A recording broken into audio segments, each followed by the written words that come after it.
The story begins with Spider-Man in court.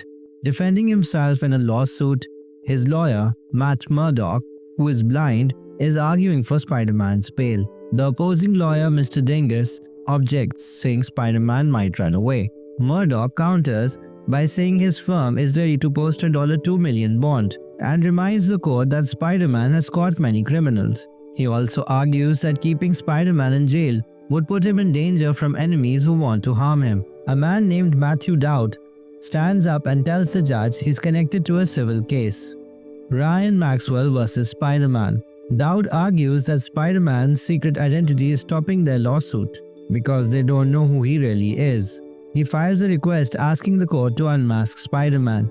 During a break, Spider-Man asks Murdock if the court can legally force him to reveal his identity. Murdock explains that the Superhuman Registration Act prevents the police from unmasking superheroes, but the court might order it if they find Dowd's argument convincing. This worries Spider-Man, who says he's defeated supervillains before and won't lose to a lawyer.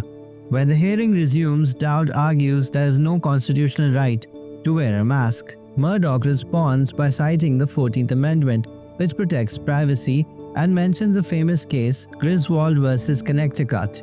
Mr. Dingus argues that the Superhuman Registration Act supports unmasking superheroes, but Murdock counters that Congress, which passed the act, doesn't have the final say over constitutional rights. He also mentions they've appealed the act to the Supreme Court. Dowd interrupts, comparing Spider-Man to a hit-and-run driver. He says if someone hits you with a car, you have the right to know who owns the car.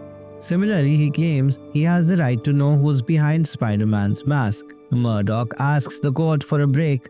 In the next session, Murdock agrees with Dowd's hit-and-run analogy, but points out that Dowd hasn't proven who was in the Spider-Man costume that day. Just then, multiple people dressed as Spider-Man burst into the courtroom, swinging webs and jumping around. Dowd tries to object, but the judge dismisses him. Murdock argues that Dowd can't prove his case, so the judge rules in Spider-Man's favor. The lawsuit is dismissed unless Dowd can prove who wore the costume. However, Spider-Man's bail is still denied and he must face a criminal trial.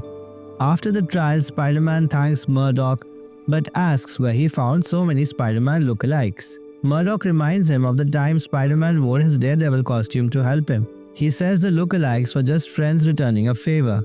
Murdock jokes about sending Spider-Man a bill for the costumes and reminds him to read the law book he gifted him.